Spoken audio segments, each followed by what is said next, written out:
Yukbo, among dakong pagtahod sa Dios nga mga gahom, nga nagbuhat sa langit ug sa yuta, tag-iya sa tanang makita ug dili makita, ang amahang langitnon.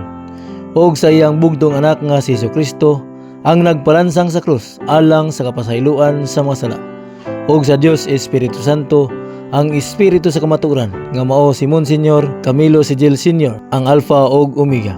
Uban sa tanang mga balaan, sa mga kirubinis og sirapines, og mga manulunda, og sa mga kalag, ingon man usab sa mga katawhan sa tibuok kalibutan, ilabi na sa nagsubaybay sa among YouTube channel, Facebook page og website. Ang grasya og panalangin sa Ginoo magaabot kanatong tanan. Sa miaging pagpadayag, gihisgutan didto ang ikakaluhaan og isa nga bahin sa ang katapusan sa kapanahunan, ang dakong kasakitan.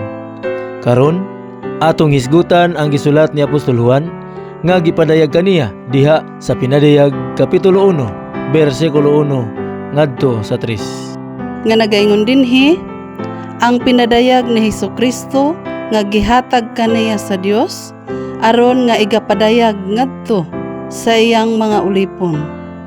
Ang mga butang nga kinahanglan magakahitabo sa dili madugay, ug kini gipahibalo ni Hesus pinaagi sa pagpadala sa iyang manulunda ngadto sa iyang ulipon nga si Juan, nga nagmatuod sa tanan nga iyang nakita sa pulong sa Dios ug sa gipanghimatud-an ni Hesukristo.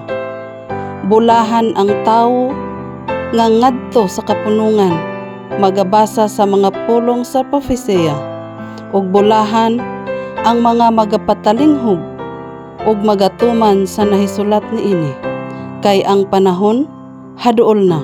Ang bersikulo 1 nagsaysay may tungod sa atong Ginoong Hesukristo nga magapadayag sa gihatag kaniya sa Dios. Sanglit siya nagasulti sumala sa iyang madungog gikan sa amahan. Sumala pa sa Juan Kapitulo 8 bersikulo 38. Nga nagaingon dinhi, ako nagasulti sa nakita ko sa atubangan sa akong amahan, ug kamo nagabuhat sa nadungog ninyo sa atubangan sa inyong kaugalingong amahan.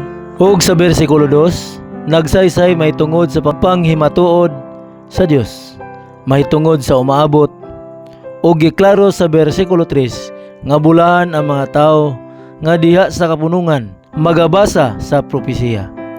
Unsa kini nga kapunungan?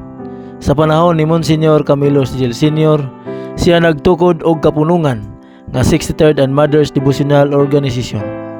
Ug giklaro diha nga bulahan ang magapatalingog ug magatuman niini nga basahon. Ang pasabot niini nga basahon mao ang kinatibuk-an sa pinadayag. Sa sunod nga pagpadayag ato ang hisgutan ang Pinadayag Kapitulo 1 bersikulo 4 ngadto sa 8.